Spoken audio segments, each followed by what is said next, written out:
पेड़ के नीचे कौन ऋषि बैठे हैं?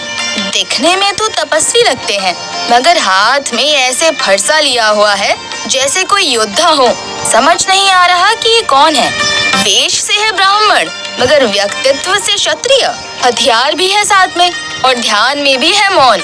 ये परशुराम ऋषि हैं हीरा, जन्म से ब्राह्मण लेकिन कर्म से क्षत्रिय। ये श्री विष्णु का अंश अवतार हैं, जिन्हें उनका आवेशावतार भी कहा जाता है। आवेशावतार वो क्या होता है पन्ना? बात बात पर गुस्सा हो जाना, किसी की गलत बात बर्दाश्त ना करना, जरूरत पड़ने पर अच्छी खासी लड़ाई कर लेना। जब कोई ऐसा कर पाता है तो इसका मतलब उसके अंदर आवेश है, यानी गुस्सा, अग्रेशन है। और ऐसे ही हैं ऋषि परशुराम। दरअसल भगवान परशुराम बचपन से ही क्रोधी स्वभाव के रहे हैं। जन्म से ये ब्राह्मण हैं, लेकिन इनमें क्षत्रियों वाले सारे गुण हैं। ये फरसा और धनुष धारण करते हैं। शास्त्रों के साथ साथ ये हर तरह की शस्त्र विद्या में भी पारंगत हैं। इन्हें भी चिरंजीवी माना जाता है, यानी ये आज भी जीवित हैं। इन्होंने समय समय पर अनेक वीरों को शस्त्र विद्या सिखाई है, जैसे द्रोणाचार्य, भीष्म, कर्ण। पुराणों में लिखा हुआ है कि भगवान परशुराम कलयुग के आखिरी विष्णु अवतार कल्कि को भी शस्त्र विद्या सिखाएंगे और धर्म की रक्षा में उनका साथ देंगे। इन्हें धर्म का रक्षक और अधर्मियों का विनाशक माना जाता है। कहा जाता है कि उन्होंने 21 बार धरती को अधर्मी क्षत्रियों से खाली किया। मगर उन्होंने ऐसा क्यों किया था? यही तो बता रहे हैं अब शुकदेव जी महाराज राजा परीक्षित को। तुम भी उन्हीं से सुन लो। एक समय ऐसा आया था जब राज्य और प्रजा का ध्यान रखने वाले क्षत्रिय राजा अपनी सत्ता व शक्ति के नशे में अपना धर्म और मर्यादाएं भूल रहे थे, जिससे जनता परेशान हो गई थी। तब भगवान परशुराम ने ऐसे क्षत्रिय राजाओं का वध किया था। इनके पिता का नाम जमदग्नि मुनि और माता का नाम रेणुका था। एक बार है वंश का क्षत्रिय राजा सहस्त्रार्जुन जमदग्नि ऋषि के आश्रम आया। ऋषि ने कपिला कामधेनु गाय की सहायता से उनका भरपूर अतिथि सत्कार किया। ये देखकर राजा बड़ा आश्चर्यचकित रह गया। कैसी अद्भुत गाय है, अगर मुझे ये मिल जाए तो मजा आ जाए। मैं इससे अपनी सारी इच्छाएं पूरी करवा लूंगा। और इस तरह लालच में आकर उस राजा ने कपिला कामधेनु गाय को ही वहां से जबरन ले जाने की कोशिश की, जिससे ऋषि परशुराम को क्रोध आ गया। राजन, हम तपस्वी सन्यासी लोग कुछ न होते हुए भी अतिथि धर्म के मर्यादा निभाते हैं, और तुम्हारे जैसे राजा अपनी मर्यादा भूलकर हमें ही छलने की कोशिश करते हैं। ईश्वर की कृपा से सब कुछ है तुम्हारे पास, मगर तुम्हारा लालच कम नहीं हुआ जो तुम मेरे पिता की गाय चुराने चले आए हो। तुम्हारे इस लालच और पाप का दंड तुम्हें भुगतना ही होगा, जो तुम्हें मेरा फरसा देगा। ऋषि परशुराम को इतने क्रोध में देखकर राजा दया के लिए गिड़गिड़ाने लगा, मगर परशुराम जी ने अपने फरसे के प्रहार से उसकी सारी भुजाएं काट डाली और सिर को धड़ से अलग कर दिया। तब सहस्त्रार्जुन के पुत्रों ने अपने पिता का बदला लेने के लिए एक दिन ध्यान में बैठे परशुराम के पिता ऋषि जमदग्नि की हत्या कर दी। पिता की हत्या से क्रोधित होकर परशुराम ने सहस्त्रार्जुन की नगरी महिष्मति पर आक्रमण कर दिया और उसके पुत्रों और बाकी क्षत्रियों की हत्या कर वहां पर अपना अधिकार कर लिया। उनका क्रोध यहीं नहीं रुका, उन्होंने एक के बाद एक पूरे 21 बार इस पृथ्वी से क्षत्रियों का विनाश किया। अंत में महर्षि ऋचिक ने प्रकट होकर परशुराम का क्रोध शांत कर उन्हें हत्याएं करने से रोका। मुनिवर, क्या करुणा के सागर ईश्वरीय अवतार भी इतना क्रोध कर सकते हैं? क्या ये संभव है? अधर्म का नाश करने के लिए रौद्र रूप धारण करना जरूरी है। ऐसा कितनी ही बार हुआ है जब जरूरत पड़ने पर सौम्या स्वरूप माँ भगवती ने काली का रौद्र रूप धारण कर दुष्टों का विनाश किया। महादेव ने भी रुद्रावतार लिए। इसी तरह भगवान विष्णु ने नरसिंह और परशुराम के रूप में रौद्र अवतार लिए। लेकिन परशुराम के बाद उनका जो अवतार था वो बेहद सौम्य, धैर्यवान और मर्यादाओं में बंधा हुआ था, जो था श्री राम अवतार। पापियों का विनाश श्री राम ने भी किया, लेकिन क्रोध से नहीं, मर्यादाओं में बंधकर संगठन की शक्ति, साहस और बुद्धिमत्ता से। श्री राम का चरित्र ऐसा चरित्र है जिनसे कलयुग का इंसान बहुत कुछ सीख सकता है और जीवन में उतार सकता है। इसके अलावा श्री राम ही वो अवतार थे जिन्होंने बैकुंठ लोक के अपने द्वारपाल जय विजय को उनके दूसरे राक्षस जन्म से मुक्ति दिलाई थी। जय विजय का दूसरा जन्म हुआ था रावण और कुंभकर्ण के रूप में, और इन दोनों का वध करके श्री राम ने उनको मुक्ति दिलाई थी। श्री राम के बारे में मुझे और बताने का कष्ट करे मुनिवर।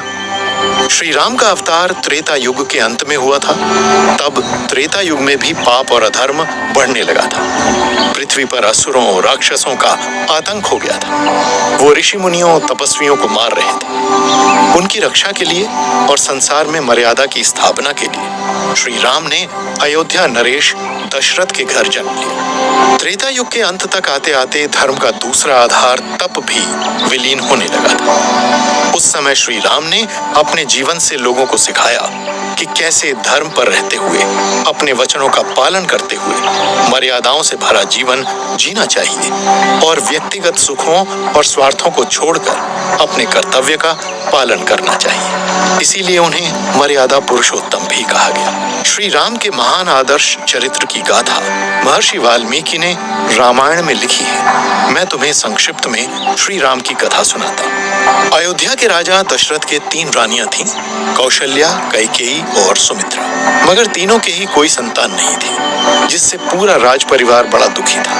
तब अपने कुल गुरु महर्षि वशिष्ठ के कहने पर राजा दशरथ ने पुत्र प्राप्ति के लिए यज्ञ किया और तब उनके 4 पुत्र हुए। सबसे बड़े श्री राम, फिर लक्ष्मण, भरत और शत्रुघ्न। चारों भाइयों में बड़ा प्रेम था। जब चारों राजकुमार बड़े हुए तो उन्हें शिक्षा के लिए गुरुकुल भेजा गया। जब वो शिक्षा पूरी कर गुरुकुल से वापस अयोध्या लौटे तो ऋषि विश्वामित्र श्री राम और लक्ष्मण को असुरों से अपने यज्ञ की रक्षा के लिए अपने साथ वन ले गए। वहां रहकर श्री राम ने जाना कि पृथ्वी पर राक्षसों का कितना आतंक बढ़ा हुआ है। वो वनों में रहने वाले साधु सन्यासियों, तपस्वियों की बड़ी निर्ममता से हत्याएं कर रहे हैं। उन्होंने वहीं पर प्रण लिया कि वो संसार को राक्षसों के अत्याचार से मुक्त करके निर्दोष लोगों की रक्षा करेंगे। फिर उनका जीवन इसी दिशा में आगे बढ़ने लगा। श्री राम का विवाह मिथिला की राजकुमारी सीता से हुआ। इसके बाद जब जब राजा दशरथ ने उन्हें अयोध्या का राजा बनाने की सोची, तब उनकी सौतेली माता कैकेयी ने उन्हें 14 वर्षों का वनवास दिला दिया। इन 14 वर्षों में श्री राम ने अलग अलग वनों में रहकर राक्षसों का लगातार संहार किया और अंत में श्रीलंका में रहने वाले राक्षस राज रावण का भी उसके पूरे कुल समेत संहार किया। कहने को श्री राम राजकुमार थे, किंतु वो कभी भी सुख से राजमहल में नहीं रहे। वो हमेशा वनों में भटकते रहे, वनवासियों को संगठित करते रहे और असुरों का संहार करते रहे। उनके जैसा नायक और योद्धा संसार में कोई दूसरा नहीं हुआ, जिन्होंने शक्तिशाली रावण के विरुद्ध लड़ने के लिए वन में ही वनवासियों और वानर जाति की सेना तैयार कर ली थी। अपनी मानवीय और दैवीय विशेषताओं के कारण भगवान विष्णु का ये अवतार आदर्श अवतार है। श्री राम की पृथ्वी लोक छोड़ने के बाद त्रेता युग समाप्त हो गया और द्वापर में उनका एक ऐसा अवतार हुआ जो 16 कलाओं से संबंधित था। श्री राम जहाँ मर्यादा पुरुषोत्तम कहलाए, वहीं उस अवतार ने सारी मर्यादाएं तोड़कर लीलाएं की। वो था श्री कृष्ण अवतार। उनकी लीला है ऐसी मनोहरी, जिनको सुनने से कटते हैं संकट भारी। उनके गुणगान से कभी भरता नहीं मन, सुनो उनकी लीला सुखदेव जी के संग। तो चलो भक्तों, सुखदेव जी के संग हम भी चलते हैं उस पार, जहाँ श्री कृष्ण लीलाधारी कर रहे हैं अपनी लीला का विस्तार। जग में सुंदर है 2 नाम, चाहे कृष्ण कहो या राम। जग में सुंदर है 2 नाम, चाहे कृष्ण कहो या राम। आज बड़ा सुंदर भजन गा रही हो, भर भर के राम धन पा रही हो। वैसे ये दोनों सुंदर नाम हैं, एक ही श्री विष्णु के। उन्हें चाहे कृष्णा कहो या राम, वो ही है सुख आनंद के धाम। ये तो मैं जानती हूँ पन्ना, मगर आज मैं कृष्णमय होना चाहती हूँ। उनकी जन्म लीला, बाल लीलाओं का गान सुनना चाहती हूँ, क्योंकि संत कहते हैं जिसने कृष्ण को भजा वो कृष्ण हो गया। वो भव सागर से छूटा और आनंद में खो गया। जो हाल तुम्हारा है वो ही राजा परीक्षित का भी है। वो भी सुखदेव जी से यही प्रार्थना कर रहे हैं। देखो तो जरा कैसे आंखों में भक्ति के आंसू लिए हाथ जोड़कर बैठे हैं और कह रहे हैं, मुनिवर, आपसे श्रीमद् भागवत की कथा सुनते सुनते मेरा सारा अज्ञान दूर हो गया। सारे सांसारिक मोह, चिंता, मृत्यु का डर सब समाप्त हो गए। अब तो मुझे केवल भगवत भक्ति में डूबना है और उसका आनंद लेना है। कृपा करके मुझे भगवान श्री कृष्ण की लीलाएं सुनाइए ताकि मेरी प्रभु में भक्ति और बढ़े। राजन, ये तुम्हारा बहुत सुंदर विचार है, क्योंकि श्री कृष्ण का पावन चरित्र सुनने सुनाने से, उनका कीर्तन भजन करने से जीवों के पापों का नाश होता है, उनके पुण्य बढ़ते हैं और उन्हें सद्गति मिलती है। मुनिवर, मुझे बताइए भगवान श्री कृष्ण ने क्यों और कैसे अवतार लिया? द्वापर युग में जब पृथ्वी बहुत से राक्षसों के अत्याचारों से दुखी हो गई, तो वो अपना दुख लेकर ब्रह्मा जी के पास गए। ब्रह्मदेव, मेरी सहायता कीजिए, मुझे इन राक्षसों से मुक्ति दिलाइए। देवी, इनका उपाय तो मेरे पास भी नहीं, लेकिन महादेव शिव जी के पास जरूर होगा। हमें उनकी ही शरण में जाना चाहिए। इसके बाद पृथ्वी और ब्रह्मा जी भगवान शिव जी के पास गए, जो उस समय भगवान विष्णु के ध्यान में बैठे हुए थे। उन्होंने ब्रह्मा जी से कहा, आपकी समस्या बहुत जल्दी दूर होने वाली है। राजा शूरसेन के पुत्र वसुदेव और उनकी पत्नी देवकी के यहाँ संतान रूप में खुद श्री हरि विष्णु कृष्ण के रूप में जन्म लेने वाले हैं।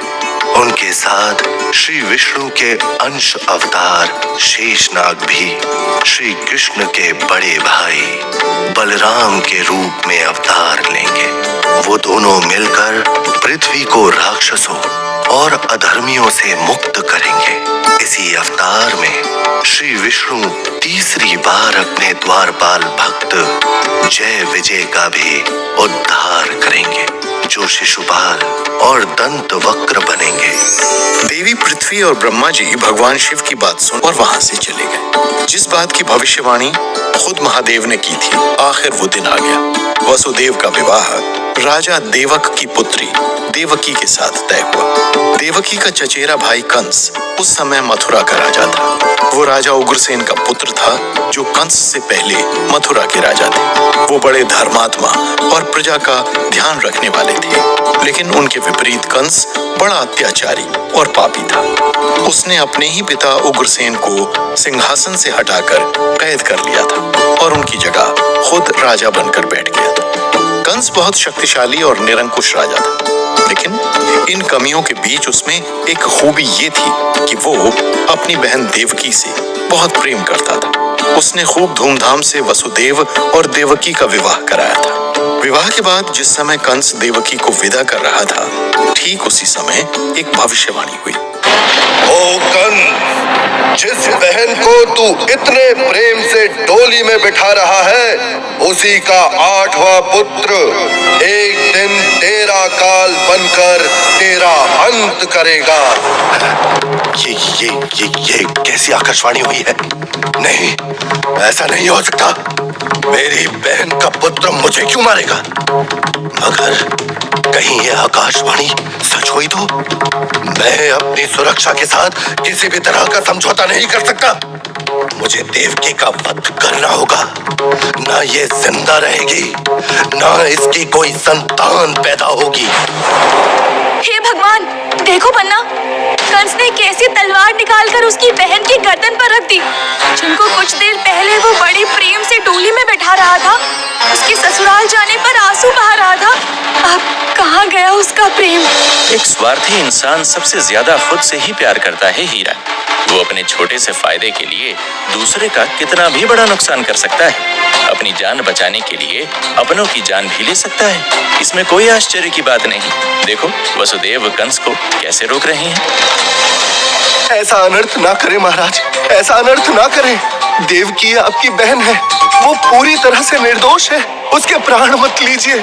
मैं जानता हूँ देवकी निर्दोष है, पर उसकी संतानें मुझे मार सकती है, इसलिए मुझे इसकी हत्या करनी ही पड़ेगी। अगर आपको ऐसा लगता है तो आप हम दोनों को बंदी बनाकर अपनी कैद में रख लीजिए। मैं आपको वचन देता हूँ कि हम अपनी सभी संतानों को पैदा होते ही आपके हवाले कर देंगे, मगर देवकी के प्राण छोड़ दीजिए महाराज। कंस को वसुदेव की बात सही लगी। आखिर उसे देवकी से तो कोई समस्या नहीं थी, डर था तो देवकी की संतान का। इसलिए उसने सोचा कि देवकी को मारने के बजाय वो उन दोनों को कैद में रखेगा और उसकी संतान को ही पैदा होते मार देगा। तो क्या कंस ने वसुदेव और देवकी को कैद कर लिया? उनके छोटे छोटे अबोध शिशुओं को मार डाला? दुखद है लेकिन यही सत्य है राजन, ऐसा ही हुआ था। एक के बाद एक 6 संतानों को कंस ने पैदा होते ही मार डाला, मगर जब 7वीं संतान हुई तो भगवान की योग माया से देवकी के गर्भ का शिशु रोहिणी के गर्भ में स्थापित हो गया। आगे चलकर वो ही शिशु भगवान शेषनाग के अवतार बलराम बने।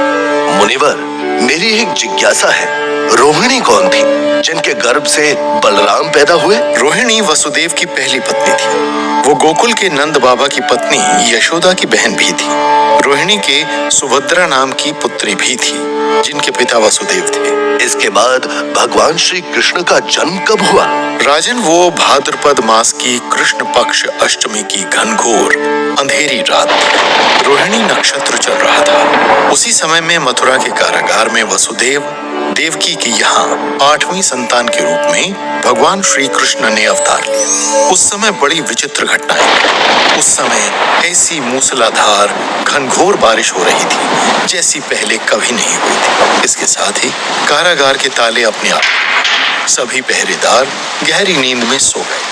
और तभी जिस कोठरी में देवकी वसुदेव कैद थे उसमें अचानक तेज प्रकाश हुआ। उस प्रकाश में देवकी और वसुदेव को अपने सामने शंख, चक्र, गदा, पद्म धारण किए चतुर्भुज भगवान श्री विष्णु दिखाई दिए। दोनों भगवान के चरणों में गिर पड़े।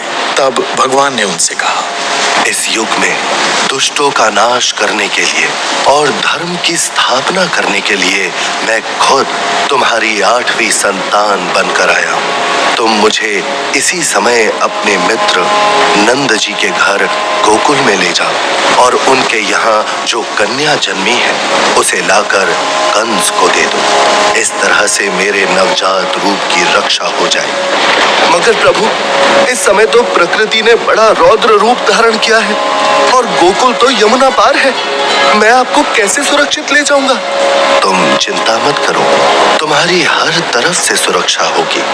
पहरेदार सो चुके हैं, कारागार के दरवाजे खुल चुके हैं और उफनती यमुना तुमको पार जाने का मार्ग दे देगी। शेषनाग तुम्हारा बारिश से बचाव करेंगे। बारिश इतनी तेज है कि कोई तुम्हें जाते हुए भी नहीं देख पाएगा। ऐसा कहकर भगवान श्री विष्णु वापस से नवजात शिशु बन गए। वो शिशु ही श्री कृष्ण थे। वसुदेव उस नवजात बालक को एक टोकरी में लिटाकर यमुना की तरफ चले। जब वो यमुना पार कर रहे थे तो शेषनाग जी ने उनके सिर पर अपना फन फैलाकर उन्हें बारिश से सुरक्षा दी। उफनती यमुना भी धीरे धीरे ऊपर बढ़ने लगी क्योंकि वो वसुदेव जी के सिर पर रखी टोकरी तक पहुंचना चाहती थी जिसमें भगवान श्री कृष्ण लेटे हुए थे। जैसे ही यमुना ने भगवान श्री कृष्ण के बाल स्वरूप के पैर छुए, वो वापस नीचे लौटे। इस तरह वसुदेव यमुना पार करके गोकुल में नंद बाबा के घर पहुंच गए। वसुदेव ने नंद बाबा को सारी बात बताई। तब नंद बाबा ने नींद में सोई हुई यशोदा के बगल में बाल कृष्ण को लिटा दिया और उसके पास लेटी छोटी बालिका को उठा लिया। ये लो मित्र, इस कन्या को ले जाकर देवकी को दे दो। तुम्हारे पुत्र का हम अपनी संतान की तरह ध्यान रखेंगे। उसकी सुरक्षा के लिए तुम निश्चिंत रहो। जैसा ईश्वर चाहते हैं, एक दिन उस अत्याचारी कंस का वध होकर रहेगा। वसुदेव तुरंत उस बालिका को लेकर मथुरा की तरफ चल पड़े। वो सकुशल वापस कारागार में आ गए और उस बालिका को चुपके से देवकी के पास सुला दिया। भगवान की माया के कारण प्रसव पीड़ा से अचेत यशोदा को इस अदला बदली के बारे में कुछ पता नहीं चला। उधर दूसरी तरफ जब कंस के कारागार में बच्ची के रोने की आवाज पहुंची तो उसे सुनकर जेल के पहरेदार जाग उठे। उन्होंने महाराज कंस को देवकी के यहाँ पुत्री होने की सूचना दी। इस सूचना को सुनते ही कंस कारागार में आया। वो देवकी की गोद से उस नवजात कन्या को छीनने लगा। देवकी तड़प उठी। नहीं भैया नहीं, इस कन्या को तो छोड़ दीजिए। आपकी शत्रुता मेरे पुत्रों से है। ये तो कन्या है, ये आपका क्या बिगाड़ेगी? ये तुम्हारी 8वीं संतान है, जिससे मुझे सबसे ज्यादा खतरा है। मैं इसे नहीं छोड़ सकता। कंस उस नवजात कन्या को गोद में लेकर बाहर आ गया और एक पत्थर पर पटक कर मार डाला। लेकिन तभी उस कन्या के शरीर से एक 8 भुजाओं वाली देवी प्रकट हुई और आकाश में उड़ते हुए बोली, तू मेरा क्या वध करेगा कंस? तेरा वध करने वाला तो गोकुल में सुरक्षित पल रहा है। अब तेरा बचना संभव नहीं। ऐसा कहकर वो देवी अंतर्ध्यान हो गई और कंस परेशान हो उठा। उसकी समस्या अभी भी ज्यों की त्यों थी। इतने सालों से इतने जतन किए, देवकी की सारी संतानों को मार डाला, फिर भी मेरा वध करने वाला जीवित बच गया। आखिर कैसे? यानी मेरा वध करने वाला यहाँ नहीं, गोकुल में पैदा हुआ है। चाहे जो हो, वो जीवित नहीं बचेगा। मैं गोकुल के एक एक बालक की हत्या कर दूंगा।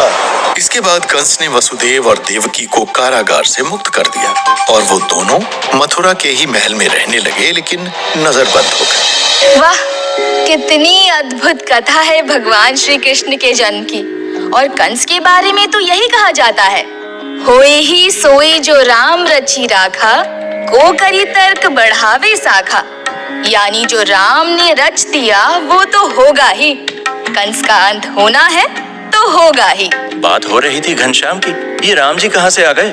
अरे तुम्ही ने तो कहा था, राम कहो या श्याम, दोनों है विष्णु के नाम, और तुम ही भूल गए। वैसे ये बताओ, गोकुल में श्री कृष्ण ने क्या क्या लीलाएं की? मेरा मन उन्हें सुनने को मचल रहा है। अरे ये पूछो हीरा, क्या क्या लीलाएं नहीं की। चलो तुम्हें ले चलता हूँ मैं गोकुल के धाम और दिखाता हूँ कृष्ण बाल लीला लेकर हरि का नाम।